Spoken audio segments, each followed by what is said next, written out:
जय हिंद दोस्तों, स्वागत है आपका।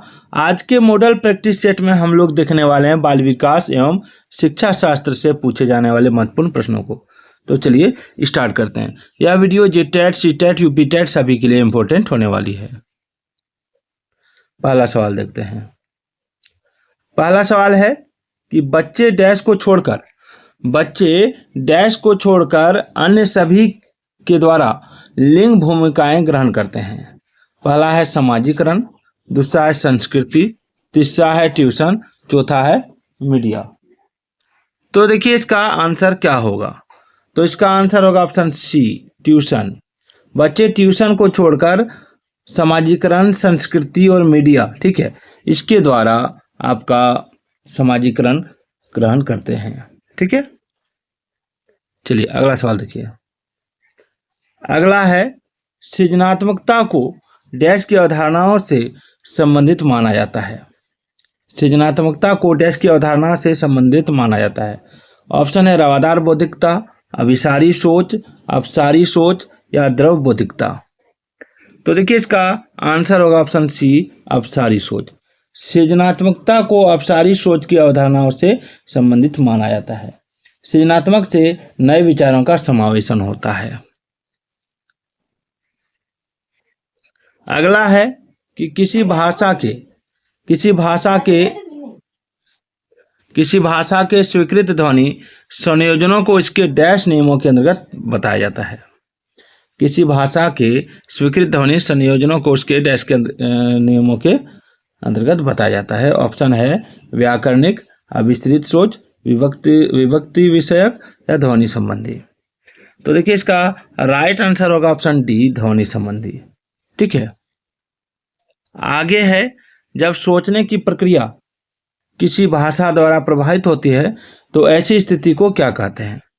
भाषा निर्धारित, संज्ञानात्मक पक्ष, सामाजिक भाषा उद्धृत या संस्कृति प्रभावित।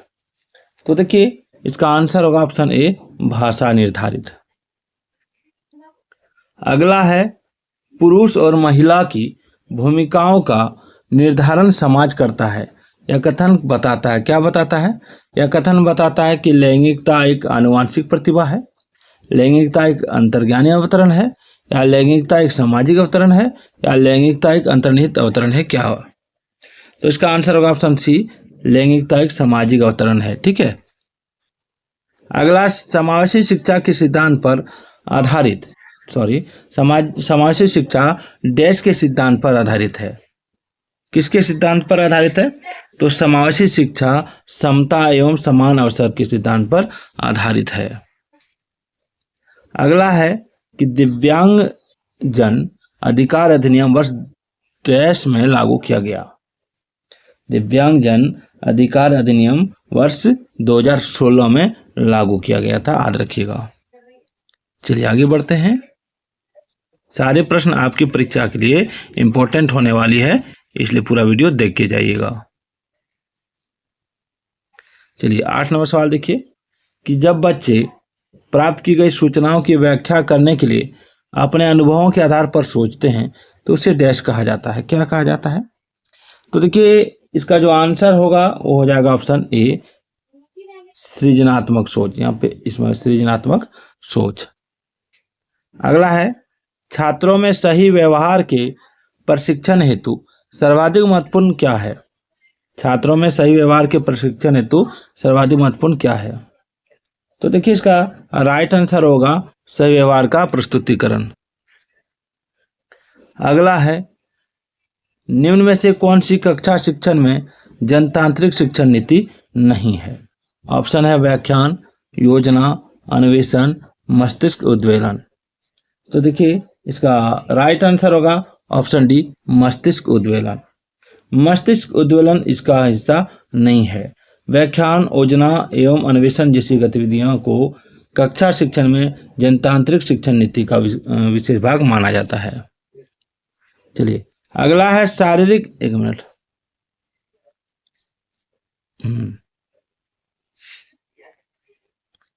अगला है शारीरिक विकास को प्रभावित करने वाला कारक कौन सा है? ऑप्शन है वंशानुक्रम, वातावरण, खेल तथा व्यायाम या ये सभी। तो देखिए इसका आंसर होगा ऑप्शन डी, ये सभी शारीरिक विकास को प्रभावित करने वाला कारक है वंशानुक्रम, वातावरण, खेल तथा व्यायाम। अगला है निम्नलिखित में से कौन सा एक सीखने के लिए प्रमुख है? ऑप्शन है अनुबंधन, रटकर याद करना, अनुकरण या अर्थ निर्माण। तो देखिए सीखने के लिए अर्थ निर्माण प्रमुख है। आगे अगला सवाल है कि पियाजे तथा वाइगोत्स्की के अनुसार एक रचनात्मक कक्षा कक्ष में अधिगम क्या है और इसकी भूमिका कैसे होता है? तो देखिए पियाजे तथा वाइगोत्स्की के अनुसार एक रचनात्मक कक्षा कक्ष में अधिगम शिक्षार्थियों द्वारा स्वयं सृजित किया जाता है जो एक सक्रिय भूमिका निभाते हैं। यही इसका आंसर होगा।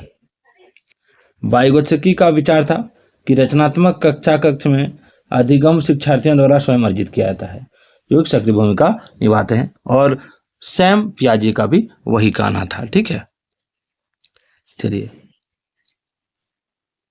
इसको थोड़ा छोटा करता हूं। हाँ, अगला सवाल कि निम्नलिखित में से कौन सा आधारभूत सहायता का एक अच्छा उदाहरण है जिसका आशय है समस्या समाधान को तब तक सिखाना अब तक शिक्षार्थी स्वयं न कर सके?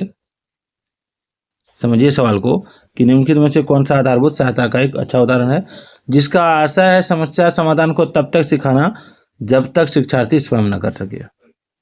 तो देखिए इस तरह का सवाल पूछा जाता है। ठीक है, और आधारभूत सहायता जो है शिक्षक का एक विशिष्ट गुण है।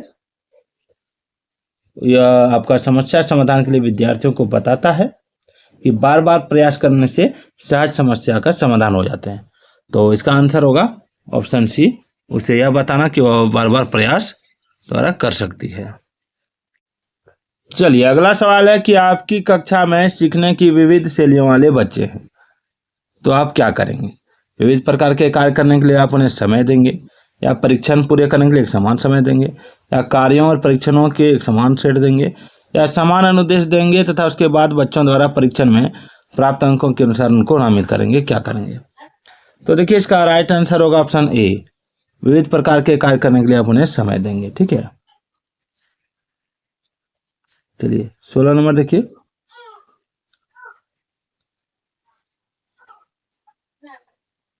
सोलह नंबर सवाल है कि आजकल बच्चों की गलत धारणाओं को वैकल्पिक धारणाएं कहने की प्रवृत्ति है, इसे कहा जा सकता है? आजकल बच्चों की गलत धारणाओं को वैकल्पिक धारणाएं कहने की प्रवृत्ति, इसे क्या कहा जा सकता है? तो देखिए इसे कहा जा सकता है चर्चाओं के अवसर उपलब्ध कराना। चर्चाओं के अवसर उपलब्ध कराना माध्यमिक विद्यालय की कक्षा कक्ष हेतु यह आवश्यक है एक है कि शिक्षक की भूमिका चर्चाओं के अवसर उपलब्ध कराने की हो। ठीक है, आगे देखिए सीखने के बारे में निम्नलिखित में जो है आपका निम्नलिखित कथनों में से कौन सा एक सत्य है?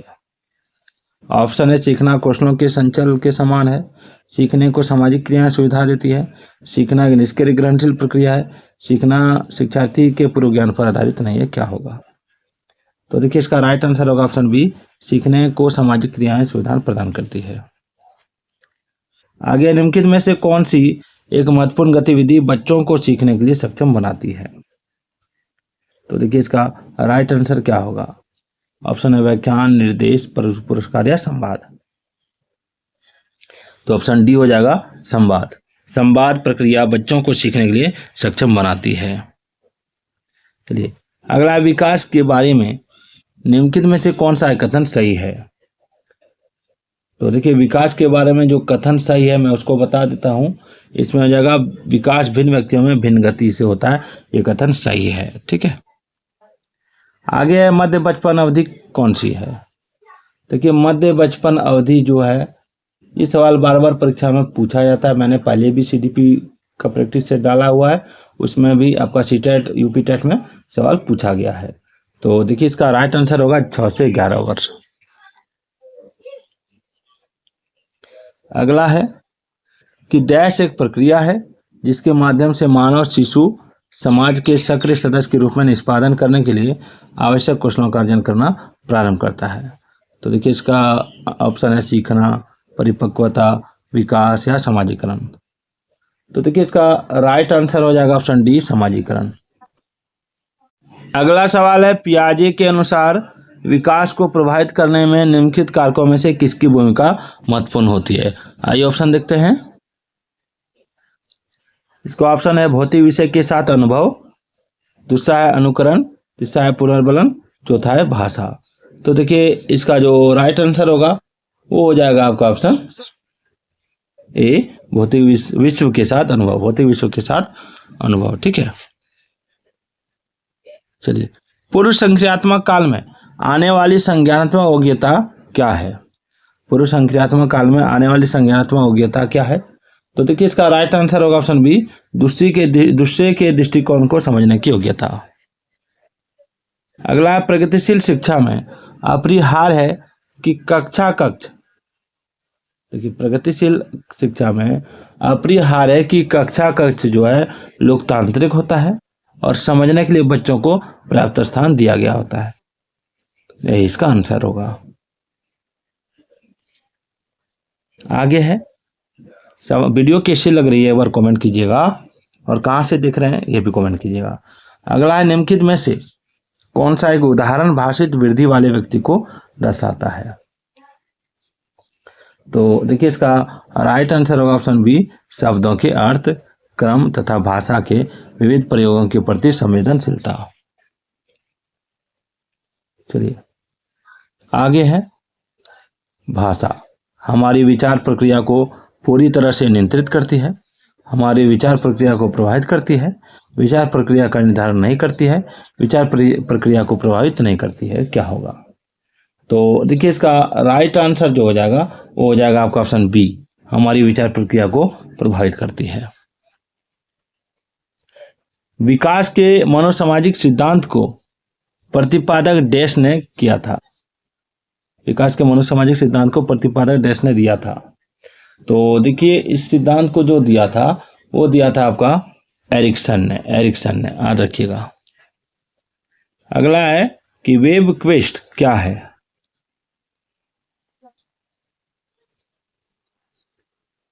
चलिए वेब क्वेस्ट क्या है? तो देखिए वेब क्वेस्ट एक आपका इंटरनेट आधारित खोजपूर्ण अधिगम है। आगे ब्लूम के अनुसार शिक्षण के उद्देश्य कैसे होने चाहिए? तो देखिए ब्लूम के अनुसार शिक्षण का जो उद्देश्य होना चाहिए वो होना चाहिए आपका ऑप्शन बी, व्यवहारिक और मापनीय।